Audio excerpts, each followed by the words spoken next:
नमस्कार, आदाब। मैं हूं अबुल नस्र इकबाल। दोस्तों, पिछले 10 साल से इस देश में क्या कुछ हो रहा है, कितनी मॉब लिंचिंग हुई, वो आपके सामने है। किस तरह से एक खास कम्युनिटी यानी मुसलमानों के खिलाफ जहर बोया गया, जहर की खेती की गई इस देश में, वो भी आप सब लोगों ने देखा। उसके नतीजे भी आपने देखे और कुछ नतीजे इन चुनाव में भी देखने को मिल रहे हैं। घटना है रायबरेली की, जहां पर केंद्रीय गृह मंत्री अमित शाह की एक रैली हो रही थी और वहां पर राघव त्रिवेदी नाम के एक पत्रकार को, जो कि न्यूज पोर्टल मॉलिटिक्स से जुड़े हुए हैं, उनको मुसलमान कहकर पीटा गया। पूरी घटना मैं आपको बताता हूं। यह घटना रायबरेली की है, जहां पर केंद्रीय गृह मंत्री पहुंचे थे, रैली को संबोधित करने पहुंचे थे बीजेपी उम्मीदवार के पक्ष में, और वहीं पर यह पत्रकार पहुंचे थे, अपने कैमरामैन के साथ पहुंचे थे। और वहीं पर जो ये हाल बता रहे हैं, जो राघव त्रिवेदी ने अपना हाल बताया हॉस्पिटल में, जो उनका बयान लिया गया, जो उसमें उन्होंने कुछ कहा है, वो मैं आपके सामने रखता हूं। उन्होंने कहा कि वो कुछ महिलाओं से बात कर रहे थे, जो महिलाएं वहां से रैली स्थल से उठकर जा रही थीं। उन महिलाओं से उन्होंने बात करना शुरू की। उन्होंने पूछा कि इतने बड़े नेताजी बोल रहे हैं, तो आप उठकर यहां से क्यों जा रही हैं? और यही बात पसंद नहीं आई वहां पर खड़े कुछ गुंडा एलिमेंट्स को, कुछ लफंगे लोगों को पसंद नहीं आई और वो आकर इस पत्रकार पर पिल गए। इसके साथ मारपीट की गई। इस पत्रकार के साथ इतना मारा गया कि इनके साथ जो कैमरामैन था वो ये दृश्य देखकर वहां से भाग खड़ा हुआ।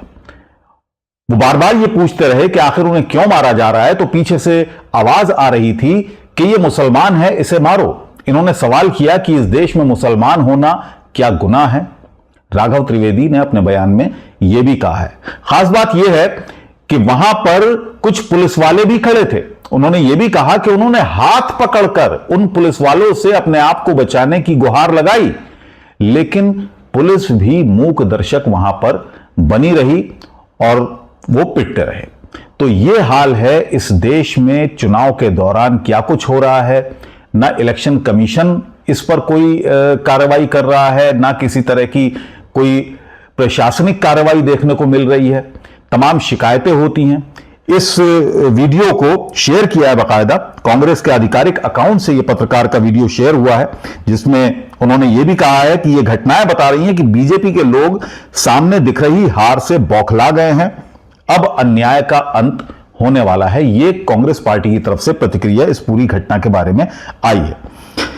इसके अलावा इसी रैली के दौरान एक वीडियो भी वायरल है, जिसमें कुछ कार्यकर्ता पत्रकार के साथ उलझते हुए नजर आ रहे हैं और इस दौरान वहां पर कुछ पुलिसकर्मी भी खड़े दिखाई दे रहे हैं।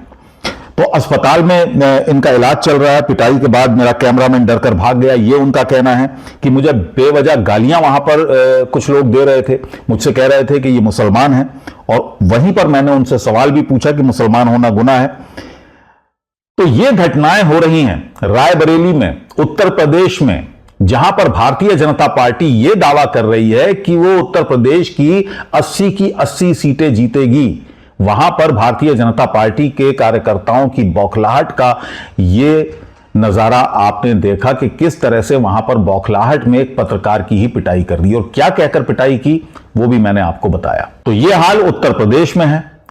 बाकी के जो सूबे हैं, बाकी के जो स्टेट्स हैं, उनमें क्या हाल भारतीय जनता पार्टी का होगा, यह भी आप लोगों की समझ में आ रहा होगा। इस घटनाओं के बाद किस तरह से भारतीय जनता पार्टी चुनाव लड़ रही है, तमाम तरह के आरोप लग रहे हैं। भारतीय जनता पार्टी पर भी आरोप लग रहे हैं कि उसका कोई खास नैरेटिव, जो हिंदू मुसलमान का जो नैरेटिव सेट करने की भारतीय जनता पार्टी के नेता, खासतौर से प्रधानमंत्री कर रहे हैं, वो सेट नहीं हो पा रहा है। और लिहाजा भारतीय जनता पार्टी के नेता से लेकर कार्यकर्ता तक सभी के अंदर ये बौखलाहट है, और जो बौखलाहट जमीन पर भी दिखाई दे रही है।